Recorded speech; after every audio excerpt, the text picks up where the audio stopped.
अहिल्यानगर जिल्ह्यामध्ये जलजीवन मिशनचा 3400 कोटी रुपये आलेले होते. त्यापैकी 900 कोटी जिल्हा परिषदमध्ये होते. तिकडं 800 योजना आणि इकडं 112 योजना. तर मग ह्यामध्ये खूप त्रुटी आढळून आल्यानंतर माननीय मुख्यमंत्री एकनाथ शिंदे साहेब, तत्कालीन मुख्यमंत्री आणि आत्ताचे मुख्यमंत्री देवेंद्र फडणवीस साहेब यांनी आम्ही लेखी तक्रार दिलेली होती. 70 गावचे सरपंचांनी तक्रार दिलेली होती. याच्यामध्ये प्रचंड भ्रष्टाचार झालेला आहे. आणि मग त्या निकषावर माननीय मुख्यमंत्री महोदय देवेंद्र फडणवीस साहेबांनी समिती नेमली होती. मी त्यांना धन्यवाद देतो. खऱ्या अर्थाने त्यांनी ह्या गावांना न्याय दिलेला आहे आणि उपमुख्यमंत्री यांनी सुद्धा न्याय दिलेला आहे.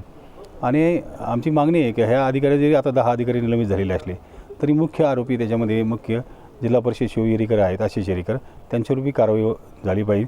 त्यासाठी आणि पुन्हा एकदा माननीय मुख्यमंत्री महोदयाला भेटून जर त्यांनी शासनाने कारवाई नाही केली तर माननीय उच्च न्यायालयात आम्ही दाद मागणार आहोत.